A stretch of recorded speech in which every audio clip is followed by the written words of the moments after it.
আমি এই দেশে আমার ক্ষুদ্র অভিজ্ঞতায় যা পাইলাম সেটা হলো চোরের খনি।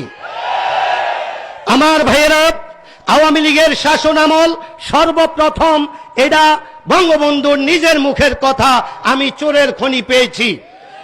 এরপরে কি পেলাম?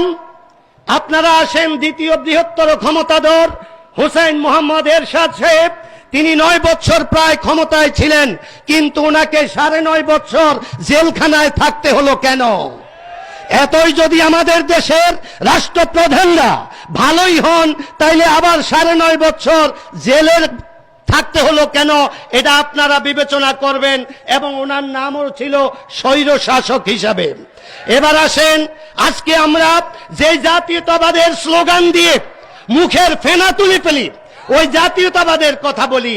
আমরা ভাবলাম আওয়ামী লীগ এবং জাতীয় পার্টি ভালো না, আমরা একটা দলকে ক্ষমতায় আনি, সেটা হলো বিএনপি। ক্ষমতায় আসলো 96-তে, আবার আমরা বললাম না এরা ভালো না, আর এদের দরকার নাই, আবার সেই আগের আওয়ামী লীগ।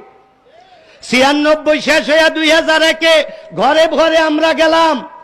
আম্মা আব্বা, যদি দাড়ি টুপি আমাদের মাথায় চেহারায় রাখতে হয় তাহলে ধানে একটা ভোট দিয়েন। ধানে ভোট দেওয়া হইল, 4 বার পর পর দেশটা দুর্নীতিতে চ্যাম্পিয়ন হলো। আবার আমরা ভাবলাম আরেকটা, আবার আগের লোকদেরকে দেই, দেশটা মনে হয় ভালো হবে।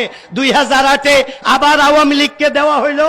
ওনারা চিন্তা করলেন না, এই দেশের মানুষ আমাদের চুরি সম্পর্কে অভিজ্ঞতা হয়ে গেছে, কাজে আওয়ামী লীগ না বিএনপিরও এই দেশের মানুষ হয়তো আর ক্ষমতায় আনবে না, কাজে এই দেশে ইলেকশনে আর দেওয়া যাবে না। বিদেশিদের চাপে যদি দিতেও হয়, এটা দিনে পাবলিকরে দিতে দেওয়া যাবে না, রাতের আধারে দিয়ে দেওয়া হবে। সেই রাতের আধারের ভোটে নির্বাচিত হয়ে 28 লক্ষ কোটি টাকা যদি সরকারি হিসাবে বিদেশে পাচার হয়, গোপনে গোপনে কি হয়েছে এটা আপনারা বুঝেন। এবার আমার শেষ কথা, আমাদের ঐক্য 8 দলের, এই ঐক্য আমরা সবাই একই বাক্সে নির্বাচন করার। আমাদের সামনে একটা শ্রেণী আবার ভাসমান হয়েছেন বিভিন্ন ধরনের যুক্তি দিয়ে, এই ঐক্য হয় না, ওই ঐক্য হয় না।